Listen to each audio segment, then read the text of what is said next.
Thank you for watching. This is Amir Steel 5858. I am Amir Putnam.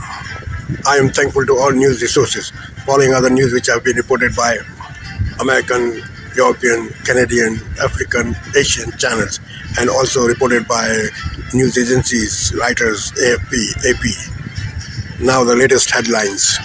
Israel withdraw from southern Gaza as peace negotiations are continued.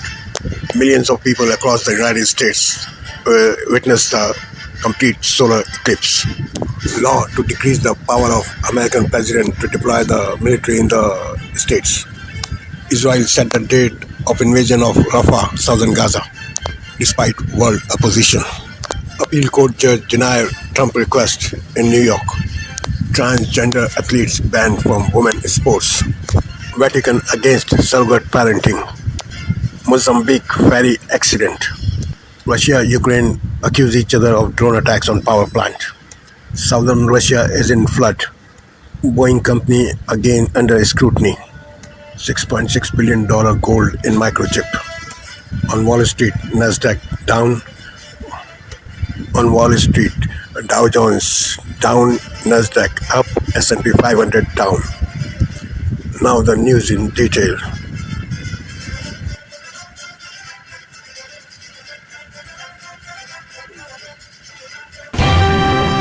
Good evening, I'm Amina Baz. And I'm Jeff Bennett. On the NewsHour tonight, Israeli forces withdraw from southern Gaza and ceasefire talks resume in Cairo, 6 months after Hamas's October 7th attack. Millions of people across the United States witness a rare total solar eclipse. We'll bring you a view from along the path of totality. And the push to reform the Insurrection Act and curb a president's power to deploy the U.S. military on American soil. It's just a blank check for any president, and so it's an opportunity for abuse for any president.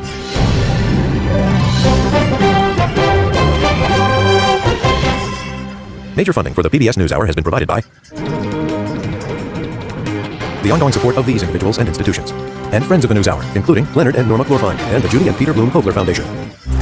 Actually, you don't need vision to do most things in life. Yes, I'm legally blind, and yes, I'm responsible for the user interface. Data visualization. If I can see it and understand it quickly, anyone can. But it's exciting to be part of a team driving the technology forward. I think that's the most rewarding thing. People who know BDO. Certified financial planner professionals are proud to support PBS NewsHour. CFP professionals are committed to acting in their clients' best interest. More information at letsmakeaplan.org. Two retiring executives turn their focus to greyhounds, giving these former race dogs a real chance to win. The Raymond James Financial Advisor gets to know you, your purpose, and the way you give back. Life well planned. The William and Flora Hewlett Foundation. For more than 50 years, advancing ideas and supporting institutions to promote a better world. At hewlett.org. And with the ongoing support of these individuals and institutions.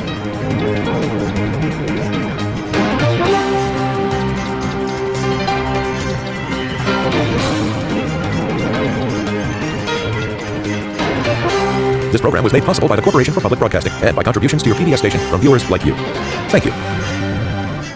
Welcome to the NewsHour. Israeli Prime Minister Benjamin Netanyahu today said he set a date for the invasion of Rafah in southern Gaza, where 1.4 million people have sought shelter. That comes as hostage and ceasefire talks between Israel and Hamas again appear to be at an impasse tonight as senior leaders meet in Cairo. Meanwhile, some Gazans return to another southern Gaza city, the scene of brutal fighting and destruction. Nick Schifrin begins our coverage. They returned by the thousands, Gazans hoping to find their homes. The Han Yunis is unrecognizable. It is destroyed, full of debris, and its former residents devastated. Houses are flattened like pancakes. Apartment blocks are gutted into carcasses. This was once home to 500,000 people.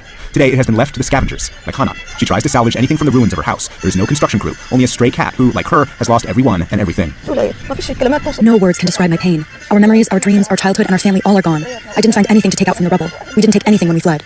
Around every turn, there are more ruined roads, more details of deprivation. Sitting in the shadow of his former home and his former life, Ishmael told us today he'd lived here for 4 decades. My feelings? My life is ruined. My life is destroyed and ruined.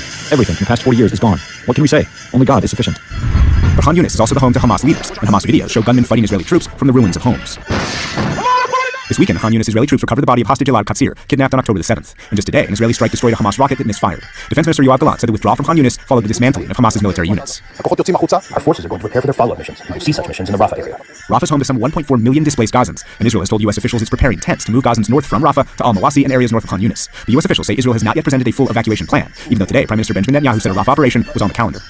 Victory requires entry into Rafah and the elimination of the terrorist battalions there. It will happen. There is a date. Today, State Department spokesman Matt Miller reiterated that the U.S. opposes a major ground invasion into Rafah regardless of Israeli evacuation plans. I think it would, number one, harm all the more than 1.4 million Palestinians. It would hinder the delivery of humanitarian assistance. So we need to make clear that we don't want to see that full-scale invasion in any event.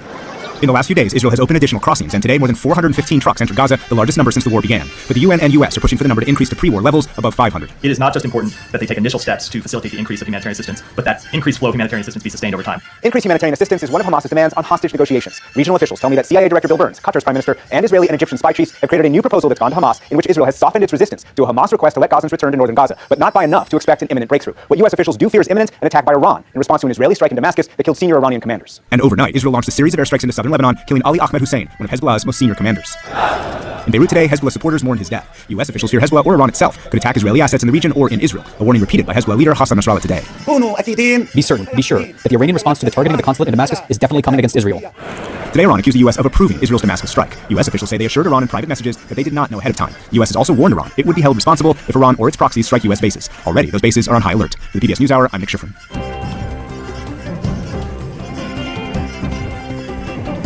In the day's other headlines, an appeals judge in New York denied former President Trump's 11th hour bid to delay his hush money criminal trial. He's accused of falsifying records to hide payments to an adult film actress, but his lawyers asked to move the proceedings out of Manhattan, forcing a postponement. For now, pending further appeals, the trial is set to start on April 15th. The National Association of Intercollegiate Athletics, representing small colleges, effectively banned transgender athletes from women's sports today. It's believed to be the first college sports organization to take that step. A group statement said, quote, each NAIA sport includes some combination of strength, speed, and stamina, providing competitive advantages for male student athletes. The Vatican has reaffirmed its opposition to gender-affirming surgery and surrogate parenting. A 20-page document released today characterizes both as threats to human dignity. At a news conference, a top cardinal said it reinforces a stance of welcoming transgender people in the church, but not so-called gender ideologies. We believe that these ideologies, instead of helping to recognize dignity, impoverish a humanistic vision where men and women are the most beautiful combination and the greatest difference that humanity contains.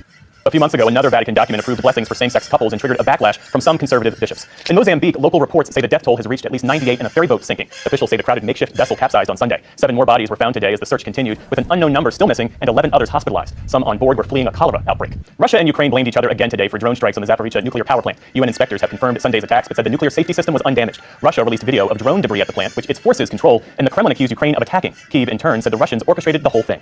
Floodwaters are still rising in Russia's southern Ural region after heavy flooding. The worst of it is in the Orenburg region near the Kazakhstan border. It's being caused by rising water levels in the Ural River. As of today, officials estimate roughly 10,000 homes have been flooded. Most are near the site of where a dam burst on Friday. People are being evacuated using watercraft, inflatable boats, and transporters that can accommodate up to 50 people. The evacuation is being carried out gradually, street by street, and people are also being notified through loudspeakers.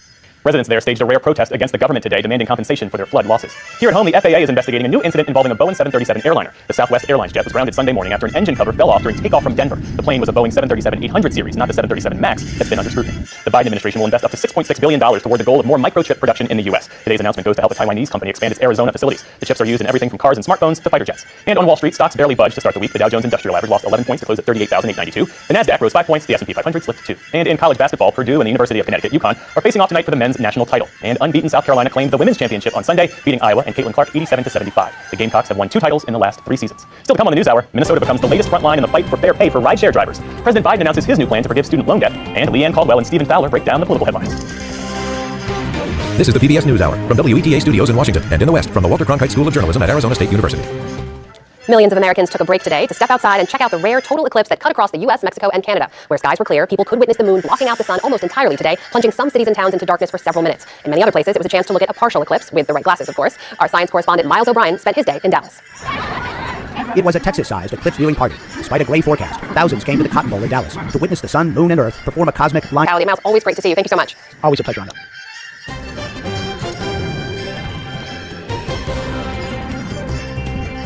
A bipartisan group of former senior government officials is urging lawmakers on Capitol Hill to rein in a president's ability to deploy the U.S. military within the country. Called the Insurrection Act, the centuries-old provision allows any president to use emergency powers to send U.S. troops into American cities. One of the leaders of these proposed reforms is Jack Goldsmith of Harvard Law School and former Assistant Attorney General in the George W. Bush administration. He joins us now. Thanks so much for being with us. Thank you for having me. And although these proposed Attorney General in the George W. Bush administration, thanks so much for your time and for your insights. We appreciate it. Thank you very much.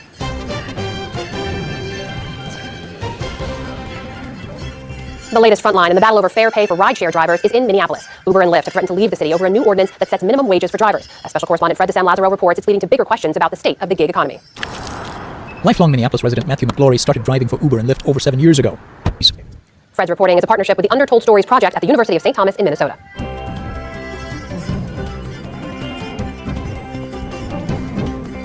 President Biden today announced new plans to cancel student debt for millions of borrowers. Lisa Desjardins is here with more. So Lisa, this is President Biden's broadest attempt at student loan debt forgiveness since the U.S. Supreme Court struck down his previous effort more than a year ago. Is that right? That's right, Jeff. The administration did not give final details of their plan today. They did outline executive actions that they're teeing up. Those would eliminate at least $20,000 in accrued interest for those who owe more than their original loan, offer more for those with lower illness.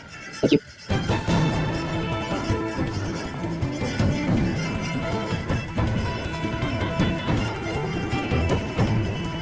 Congress returns from recess this week with a packed agenda and a House Speaker trying to hold together his fragile majority. Meanwhile, the presidential candidates are sharing new messages and some new policies to try to reach key voting blocks ahead of November. For more on that, let's turn now to Politics Monday. Today, we have Leanne Caldwell of The Washington Post and Stephen Fowler of NPR. Amy Walter and Tamara Keith are away. I'm glad both of you are here. Thank you so much for joining us and welcome. So let's start with Congress, Leanne. Lawmakers, one of their top priorities back in Washington this week is to pass that critical aid for Ukraine that they say they desperately need in their fight against Russia. The holdup here is in the House. Among House Republicans, Speaker Mike Johnson has a razor-thin majority. Is Ukraine aid his priority to pass, and will he get it done? So turn out that particular vote. Stephen Fowler of NPR, Leanne Caldwell of The Washington Post. Great to have you both here today. Thank you so much. Thank you.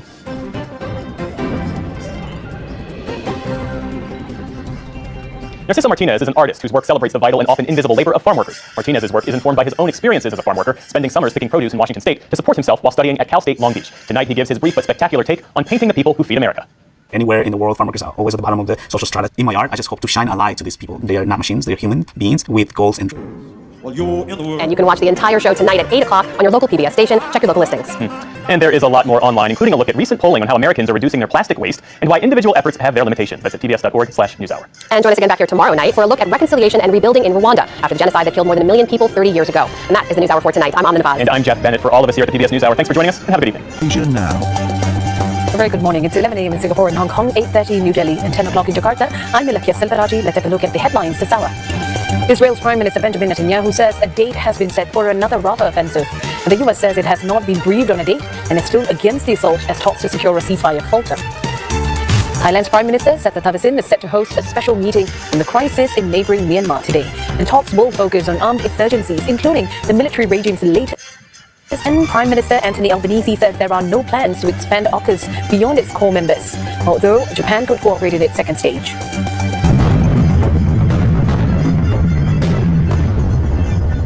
Israel is firming up plans to attack the southern Gaza city of Rafah, and Prime Minister Benjamin Netanyahu says a date has been set for the offensive, but did not say exactly when. Well, the Israeli leader's comments come despite a new push for a ceasefire and opposition from its closest ally, the United States. קיבלתי היום דיווח מפורט על השיחות בקהיר. אנחנו פועלים כל הזמן להשגת מטרותינו, ובראשם שחרור כל חטופינו והשגת ניצחון מוחלט על חמאס. הניצחון הזה מחייב כניסה לרפיח וחיסול גדודי הטרור שם. זה יקרה, יש תאריך. Well, Israel's military operation has attacked the length of Gaza from the north down to Khan Yunis, pushing the population southwards in the process. And this leaves Rafah seen as the final refuge for the people. And there have been concerns that the offensive would trigger an exodus of Palestinians into Egypt and doubts whether they would be allowed back to Gaza.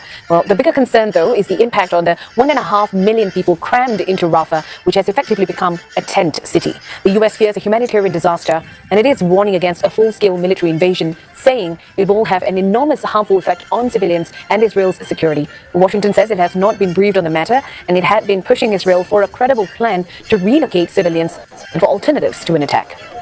It's not just a question of Israel presenting a plan to us. We have made clear to them that we think that there is a better way to achieve what is a legitimate goal, which is to degrade and dismantle and defeat the Hamas battalions that still remain in Rafah. Israel pulled nearly all troops from Khan Yunis to prepare for the next offensive. Residents have returned to try to salvage their homes, but they found nothing to save, just rubble.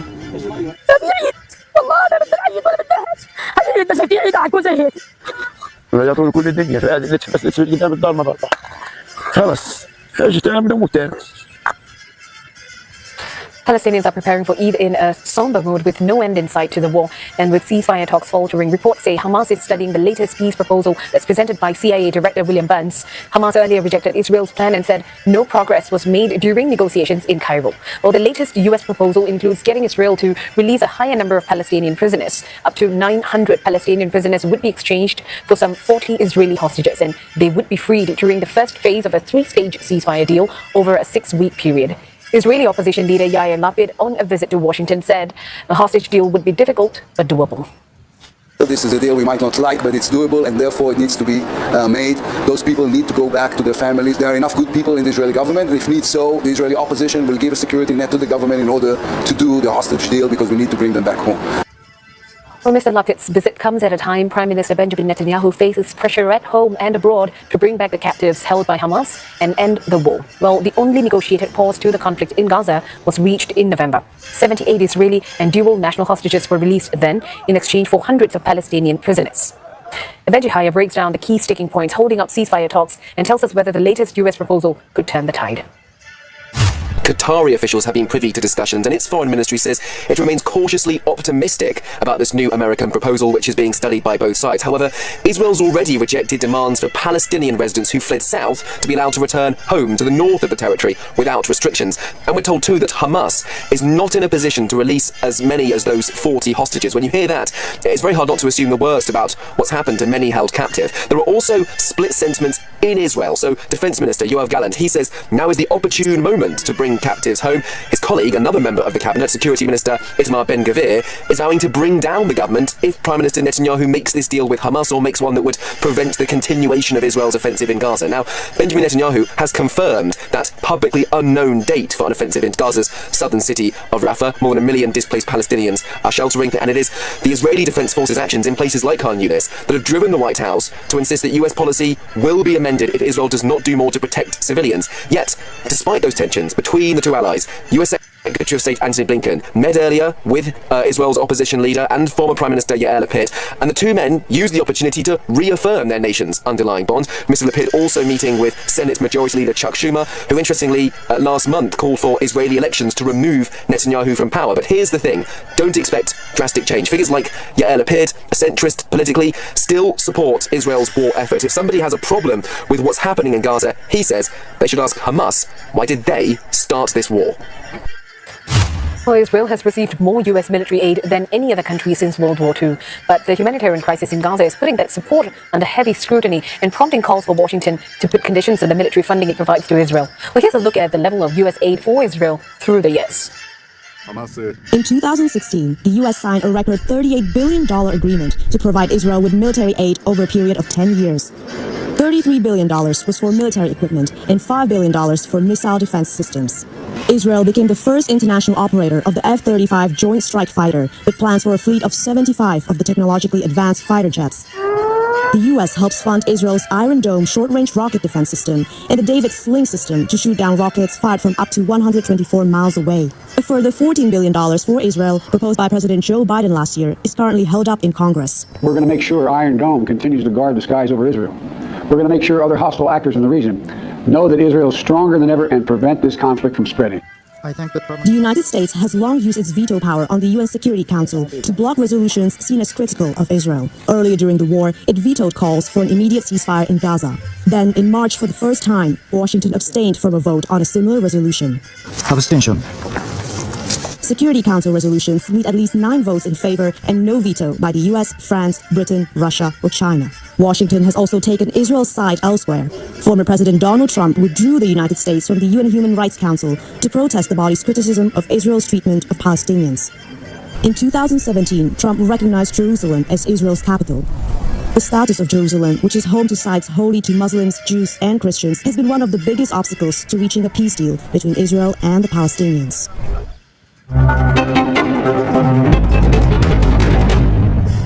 Now, Russia says it has called for an emergency meeting of the UN nuclear watchdog after accusing Ukraine of targeting the Zaporizhzhia nuclear power station for a second day running. Russia-installed officials at the plant say that there was a series of drone strikes on Sunday and another drone was shot down over a reactor on Monday. They released a video alleging that on Sunday, one drone had struck the canteen in the facility, injuring 3 people. And the other drones, they say, hit a cargo area and the dome above one of the reactors. Moscow has called the strikes a very dangerous provocation and accused Ukraine of endangering European nuclear security. Опасность того, что происходит вокруг Запорожской станции на данный момент, не нуждается в никаких комментариях. Это, безусловно, опасно. Это опасно последствиями как для самого объекта, так и для близлежащей территории, и потенциально для всего мира, для всего человечества.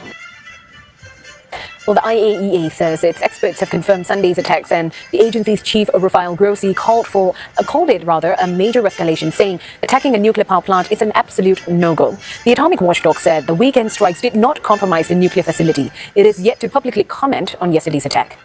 And Ukraine has denied it has anything to do with the incidents at the power station. It instead accuses Russia of intensifying what it calls a campaign of provocation and fakes. Now, the plant in southern Ukraine is Europe's largest nuclear facility that has been under the control of Russian forces since the first days of military invasion in early 2022. Thailand's Prime Minister Srettha Thavisin will host a special meeting with Thai officials on Myanmar today. The talks are expected to focus on armed insurgencies in Myanmar, which observers say has become the biggest challenge yet to the military regime since it seized power 3 years ago. I think we all know that the current regime is starting to lose some strength. Okay, let me propose you with a different idea that when somebody is losing, do you crush them or you talk to them? I think it's the latter. Yeah, even if they're losing, but they have the power, they have the weapon. Okay, but if they know they're losing or weaker than their opponent, maybe it's the time to reach out and make a deal. Well, the Thai Prime Minister's comments come amid weeks of fighting between Myanmar's army and resistance forces. More than 600 military personnel are believed to have surrendered so far to forces led by rebel group Karen National Union. The region is facing one of its biggest setbacks along the Thai border after losing control of the eastern town of Myawaddy, the most active trading point between Myanmar and Thailand. And Thailand's foreign ministry says it granted permission for the Myanmar military to run a special flight evacuating its personnel from the township over the weekend. And several charter planes carrying Myanmar civil servants and military officials were reportedly evacuated through Mae Sot. The remaining flights were scheduled for yesterday and today, but were cancelled by Myanmar officials. Well, the fall of Myawaddy is the latest in a string of defeats since October. Myanmar's military has lost huge swathes of territory in Rakhine to the Arakan army, another ethnic insurgent group. And in a deep sign of desperation, the military is turning to Rohingyas to aid in the fighting. At least 100 of them are reportedly being conscripted by the same forces that launched a brutal operation more than a decade ago, which left thousands of Rohingya dead and forced thousands more to flee to neighboring Bangladesh.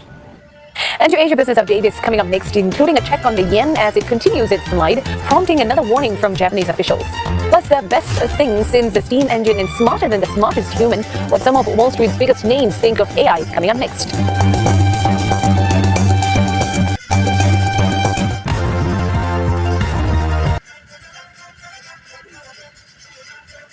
Sydney. Whether it's an environmental story, business feature or breaking news, I report on the stories that matter from across Australia and New Zealand here on France 24. Rochelle Harrison-Pless, one of the 200 France 24 correspondents around the world.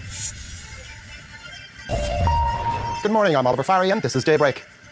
Israeli Prime Minister Benjamin Netanyahu says a date has been set for the military operation in Rafah, despite opposition to the move from a number of countries, including the United States, and hopes for a ceasefire have hit a stumbling block, with Hamas saying proposals do not meet any Palestinian demands. Rare protests in Russia as residents in the central Asian city of Orsk call for compensation after a dam burst under heavy flooding. Thousands have been evacuated after the worst flooding in decades, caused by rapidly melting snow in the Ural Mountains, and a federal emergency declared in the Orenburg region. Billions of people across North America take in a total eclipse of the sun. Visibility was good in most parts of the path of totality, resulting in some impressive images from Mexico, the United States and Canada. It's a phenomenon that people in the region will have to wait till 2044 to experience again.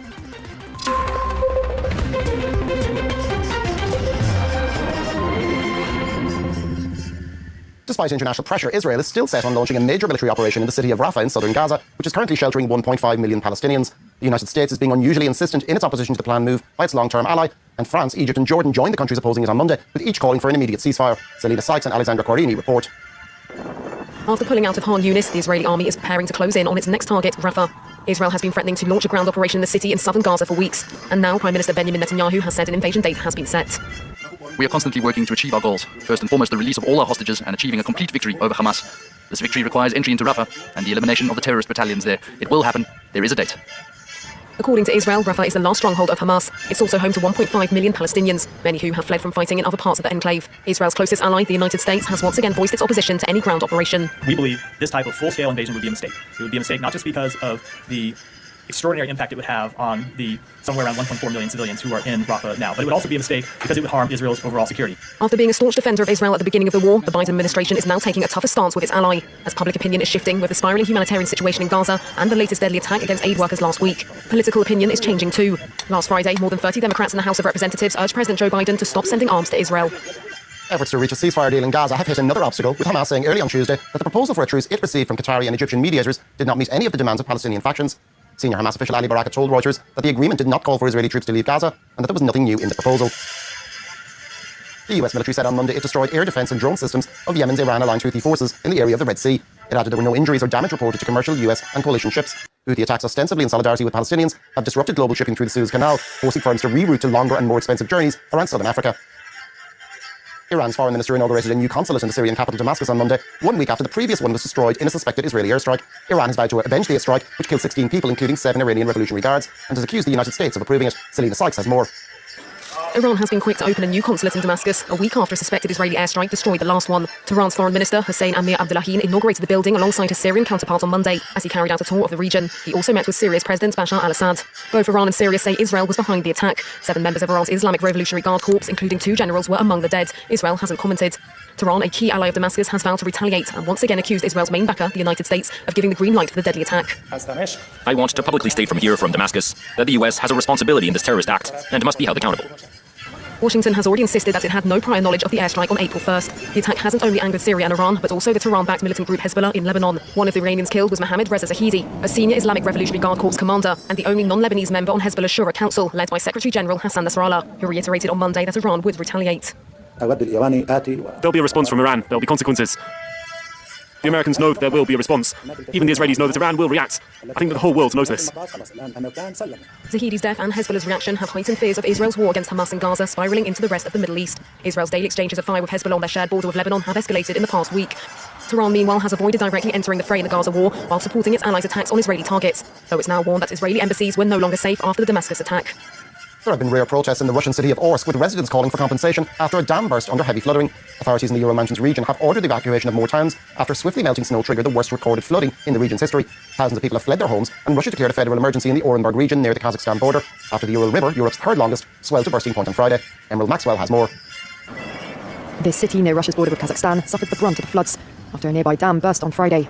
Thousands of homes have since been flooded, and locals evacuated to temporary accommodation centres. There were lots of people affected. Yesterday we received humanitarian aid from Novorossiysk, a food truck. The river Ural burst through the dam after swelling several metres in just hours on Friday, with authorities warning of a rise in air temperature, active snow melting and the overflow of rivers. We were trying to help the first people who were affected by the snowmelt floods. Now we are among them. The river is now reaching dangerous levels near the regional capital of Orenburg, a city of 550,000 people. Its mayor urged residents to evacuate. Don't be afraid to leave your homes. Police and rescuers patrol flooded areas to prevent looting. Everyone who's in the flood zone needs to leave their homes. Do not delay evacuating. The situation will only get worse in the next 2 days. Moscow declared a federal emergency on Sunday as floods threaten the Urals, the Volga area and western Siberia.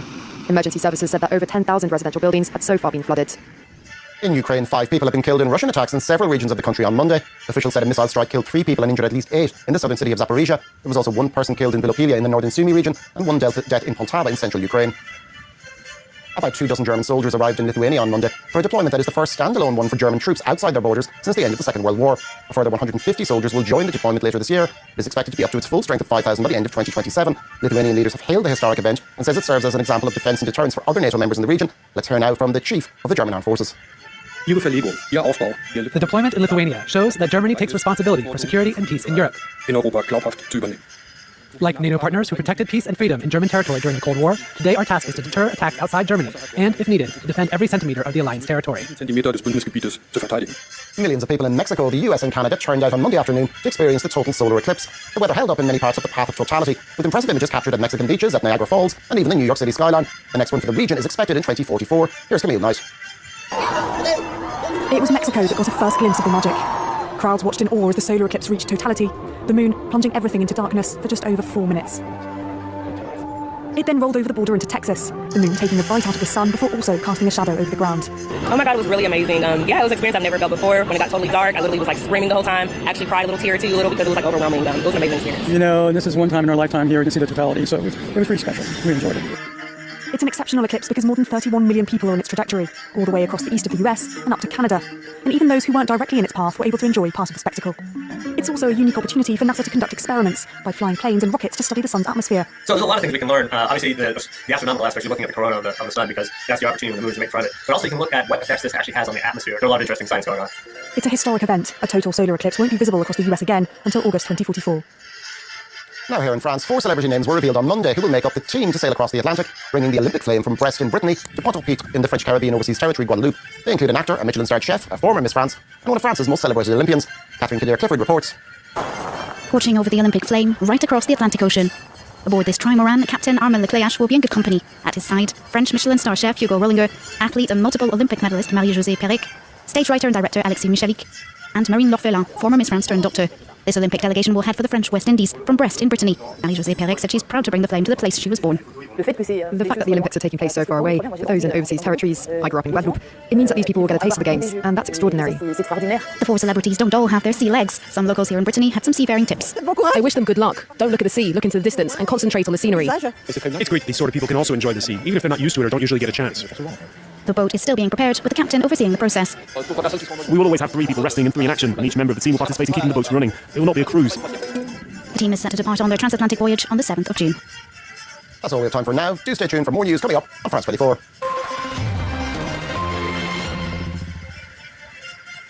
Join us on France 24 for a crucial and exciting election season. In June of this year, citizens from the EU's 27 member states will be asked to choose the next European Parliament made up of 720 MEPs. France 24's Talking Europe will bring you a series of special programmes. We'll look at the political powerhouses in the EU and also talk about groups of countries and regions. We'll have debates for you with MEPs from different political parties, and we'll look at the key issues of our day that cut across national borders. Talking Europe takes you to the heart of the EU election campaign. Talking Europe on France 24 and France24.com. On France24.com, click live. Find the stories you want to watch or to read about.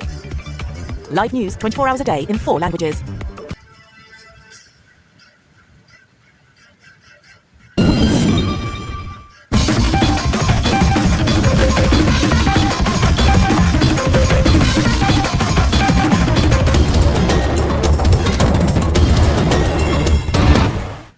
The death toll from the ferry boats that capsized off the northern coast of Mozambique on Sunday has climbed to nearly 100. Mozambique's Maritime Transport Institute, Intrasmar, on Monday gave the latest count, saying the overloaded fishing boat was not licensed to transport people. The deaths included children. I lost my brother's children, the ones of my second mother, because of the sinking of the ferry in Kusanga, which was leaving longer to come here because of cholera. My sister lost her life. She was with the granddaughter. There were 3 family members on the boat, and 2 lost their lives. Authorities in Mozambique have been trying to contain a deadly cholera outbreak that spread in recent months. Some residents have attempted to flee their contaminated areas, leading to some panic. As a consequence, we see a shipwreck which resulted in 91 deaths reported yesterday, and at around 11 p.m. local time we found another 3 bodies, totaling 94, and this morning we found 2 more bodies. Mozambique lies along the eastern coast of Africa and has many of its areas accessible by boats. Never again. Rwanda's President Paul Kagame says his country would never experience what happened in the 1994 genocide. Speaking on Sunday at the BK Arena, Kigali, during the night vigil commemoration ceremony of the 30th anniversary, President Kagame emphatically reminded the world about what he called a long and tough journey. Our people will never, and I mean never, be left for dead again. Kagame, who himself grew up as a refugee in neighboring Uganda, also praised the African countries that came to Rwanda's support.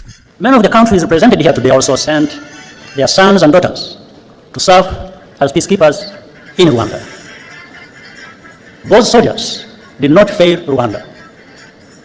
It was the international community which failed all of us, whether from contempt or cowardice. An estimated 800,000 people were killed in the 1994 Rwandan genocide, which was ignited when a plane carrying the then President Juvenal Habyarimana, a Hutu, was shot down over Kigali.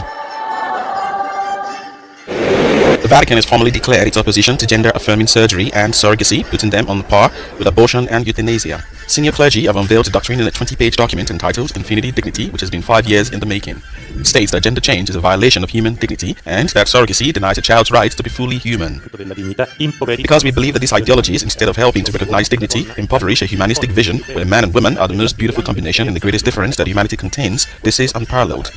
The doctrine was approved for publication by Pope Francis last month after undergoing several revisions. Transgender and surrogacy advocates have condemned the document as outdated, harmful, and contrary to the Church's stated goal of recognizing the dignity of all people. They fear it will fuel anti-trans violence and discrimination. First, running to deal with mental issues, this Britain has reached its goal of running the length of Africa. Sore and sand-blasted, but triumphant. Runner Ross Cook reached the northernmost point of Africa on Sunday. Cook, known on social media by his nickname Hardest Geezer, set off on April 22 last year from Cape Agulhas in South Africa. This is 16th and final country. He crossed jungle and desert, swerved conflict zones, and was delayed by theft, injury, and visa problems. With more than 19 million steps, Cook passed through 16 countries while raising money for charity, up to $870,000. Thought to be the first person to achieve the feat, the 27-year-old's claim is however being challenged by the World Runners Association, a group made up of 7 athletes who have successfully circumnavigated the world on foot. Running the length of Africa. We open a shrine, speaks from the people.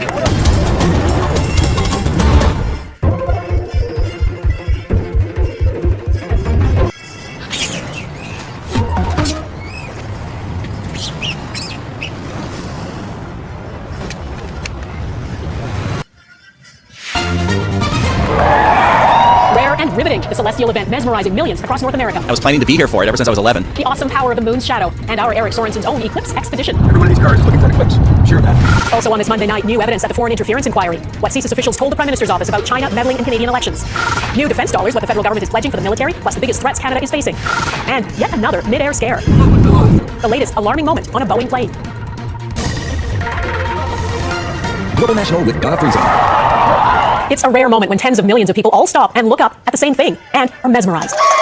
The moon slipping between the sun and Earth was captivating. NASA live streaming it as it happened. Astronauts on the International Space Station watching the surreal moment as a shadow covered the United States.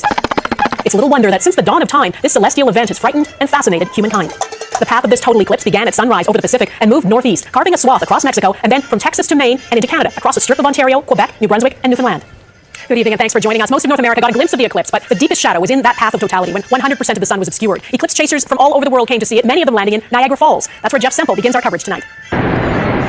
Daybreak over Niagara Falls, Canada's most popular tourist destination. But on this day, the sun was the star attraction. We are very excited. This family from Toronto arrived at dawn to claim a front row seat. I came here because it's not only my first time, I'm sure it's going to be so cool. This group from Algonquin territory in northern Quebec drove more than 10 hours for a special ceremony. Women are protectors of the waters. It's about giving birth and protecting the water. Millions across eastern Canada stepped outside, hoping to catch a glimpse of the rare celestial event. And of all the places along its path, Niagara Falls was billed as the biggest, with up to 1 million visitors, prompting the region to preemptively declare a state of emergency, which may have backfired. And unfortunately, when the region declared a state of emergency, a lot of people canceled their plans. Still, hundreds of thousands turned out. Niagara Falls set a new Guinness World Record for the most people dressed as the sun. The only thing the city didn't have was good weather. It's up to Mother Nature. Now all we need to do is move some of the clouds out of the way. This Ontario University is home to a century-old observatory and miniature model. Here's the moon, which is orbiting the Earth. This astronomer says the actual shadow is only about 180 kilometers wide, making it incredibly rare for so many Canadians to find themselves on the path of totality. This literally is a once-in-a-lifetime experience for us to see an event like this. All right, that was it. The moment of total eclipse here in Niagara Falls suddenly felt like somebody turned out the lights. The temperature has really dropped by more than 10 degrees. It was looking like a lunar letdown, too much cloud cover to see anything. But there it is, making a brief appearance through the clouds. A total eclipse here in Niagara Falls, just in time. What did you think? I think it was incredible. Among those experiencing their first total eclipse, the man who's about to become the only Canadian to fly to the moon. I am quite enamored with the moon lately. Astronaut Jeremy Hansen enjoyed the view from Niagara Falls, USA, where NASA studied the atmosphere. This provides a better opportunity to gather some specific data about the sun, which really matters to us. Millions of Canadians united in awe and childlike excitement. And people in northwestern Canada will have their turn during our next total eclipse in 2044. Jeff Semple, Global News, Niagara Falls. Eclipse chasers always pray for cloudless skies, but a scientist in New Brunswick devised a way, thanks to a helium balloon, cameras, and a team of volunteers, to rise above them and give people around the world a captivating look at the eclipse as it happened. As Heidi Petrachik explains, they lucked out. Countless hours of work have led up to this, and they couldn't have ordered up a better day. Put a lot of work into this thing, but the team has done really well, and we've completely lucked out with the weather. But things soon became a race against time to launch their huge helium balloon carrying an array of cameras to capture images of the total solar eclipse to instantly share online. By the time the partial eclipse began, the balloon was still being inflated as spectators who flocked to Florenceville, Bristol looked on. Some, like Brent Taylor, are Maritimers. I thought I just need to live long enough to see this eclipse. So I have a few hours to go, but it's looking good. Others literally chased the sunny skies from New York. We got tickets, non-refundable, and booked a few hotels, and when we saw that the cloud coverage was going to be about 60% there, we changed plans at the last moment. Former astronaut Chris Hadfield was even brought here to witness his first ever total solar eclipse. So I think it's magnificent that occasionally something happens where everybody goes, hey, let's all stop and look up and notice that there's stuff that's way bigger than us. Exactly what all these spectators came for. After tense minutes went by, the balloon finally took off. Its images started streaming, and the total eclipse came 20 minutes later, totality lasting just over 3 minutes. It's really emotional. It's fabulous. I loved it. That was an incredible opportunity. It seems like a dream. This hasn't happened in these parts for more than 1,000 years. Memories of an extraordinary day now made for everyone here, under the blue skies of western New Brunswick. Heidi Petrachik, Global News, Florenceville, Bristol, New Brunswick. Mexicans in Mazatlan along the Pacific coast were spellbound as darkness fell about an hour before noon today. They kick-started the party as the first witnesses of the total eclipse as it began its path across the continent. It looked like game day in some American cities along the path of totality. Skywatchers packing the stands in baseball and football stadiums, even the Indianapolis Speedway. And a little later in the newscast, we check in with Eric Sorensen, who went on a road trip tracing the path of totality from Toronto to Cornwall.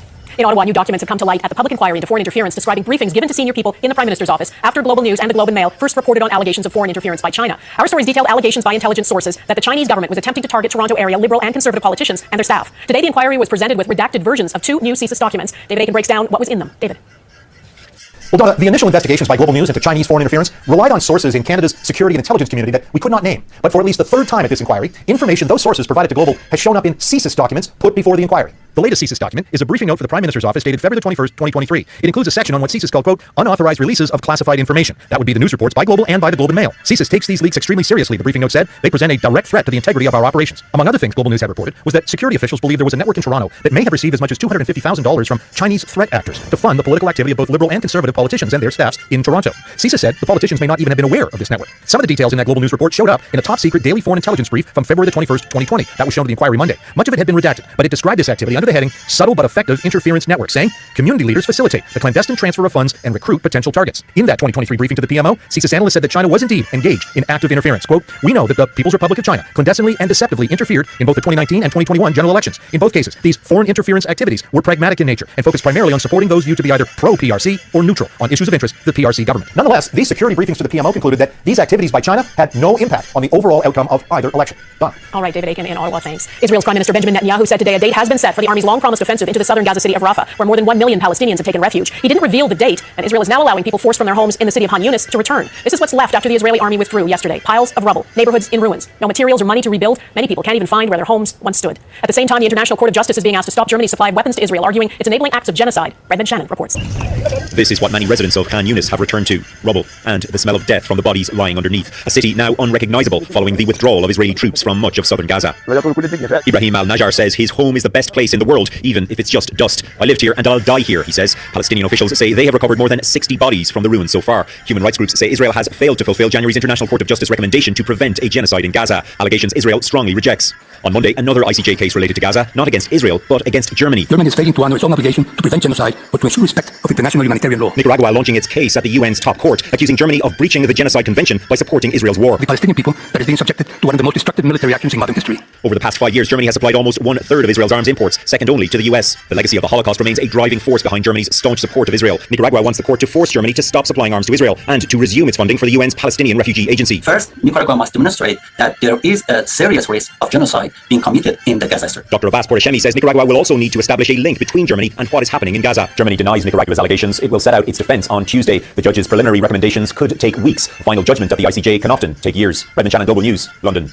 A Canadian woman has been killed in an avalanche in Switzerland, and a member of the Canadian Armed Forces is presumed dead. They were caught in a snowslide at the Zermatt Matterhorn ski resort a week ago. Captain Sean Thomas was on leave from deployment in the Middle East. No other members of the military were involved. He was an infantry officer with the Canadian Training Assistance Team in Jordan. He was scheduled to return home next month. The Canadian woman who died has not been identified.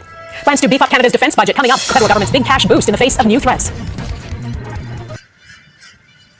After years of urgent calls for more military spending, Canada's Prime Minister has unveiled the latest defence policy, the first for you since 2017. It promises to upgrade and modernise the forces and better protect Canada's Arctic sovereignty. The plan is to spend $8.1 billion over the next 5 years. That money is part of a larger $73 billion spending plan over the next 2 decades. Mercedes Stevenson has the details. We've always punched above our weight. Prime Minister Justin Trudeau is promising big things for the Canadian Armed Forces, admitting the military is operating in a dangerous world that it is ill-equipped for. Rising and disruptive powers like China and Russia mean NATO's northern and western flank is the Canadian Arctic. The biggest priority for the government is defending the Arctic. Planes like this one, the C-130J Hercules that we're flying back from Trenton on, are some of the workhorses of Canada's Air Force. They fly troops and equipment all over the world, but there's going to be an increasing need to get into the Arctic, not just in planes like this, but for all equipment as it becomes increasingly desirable for Canada's adversaries to operate in the North. The policy promises vehicles that can operate on ice and tundra, underwater sensors for the Arctic where hostile submarines have been detected, and it pledges military hubs in the far north. The review takes on a new and different posture for this government, one that is more forward-leaning and focuses on the ability to strike offensively as well as to defend. There will be new tactical helicopters, a long-range missile system for the Army, and aircraft that can warn of a distant missile launch. There are also more aspirational aspects. A promise to look into a new submarine fleet. There's also the question of possible new tanks and artillery. The investments, which will be in budget 2024, will bring our defense spending to 1.76% of GDP by 2029-2030. It's a big increase in spending, but that money is heavily backloaded until after the next election, and still well short of the 2% commitment. For all the spending, people, the heartbeat of the military, are still the biggest challenge. The government is promising better care for the troops and accelerated recruiting, but it is still years away from getting back to bench strength. It will take until 2032, 8 years from now, for the forces to get back to their authorized strength. Mercedes Stevenson, Global News, CFB Trenton. I'll host a Global News special on the 2024 federal budget on Tuesday, April 16th, right here on Global and on all of our streaming platforms. Emergency landing ahead, another frightening moment on board a Boeing plane.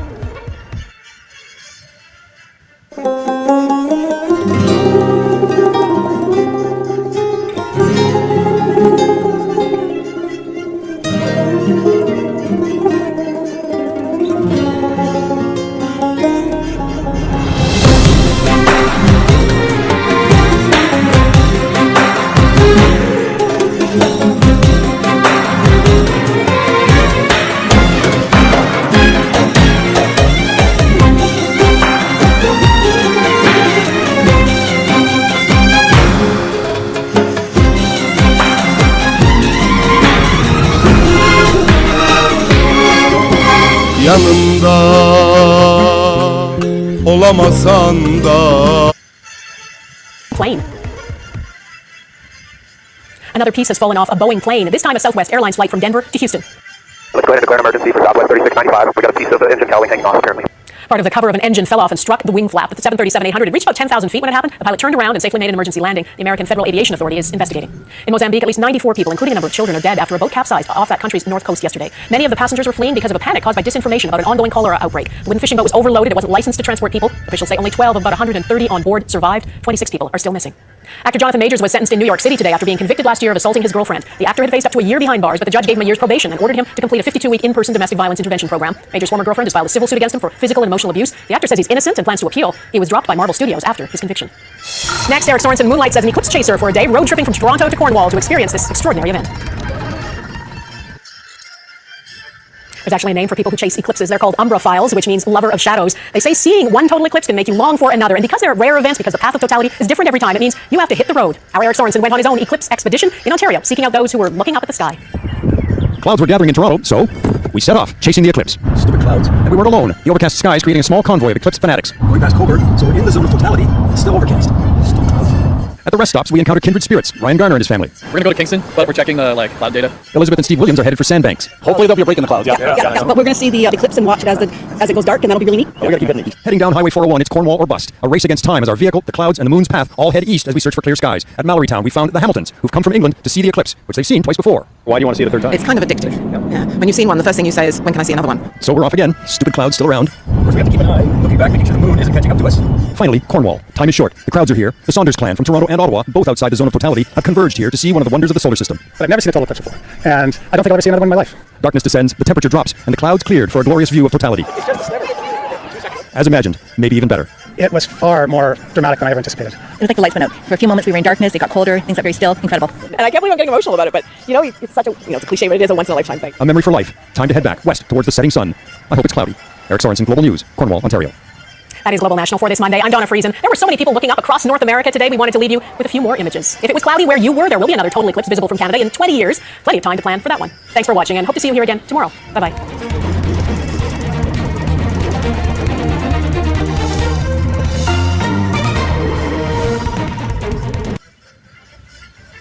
Thank you for watching and privilege of your time.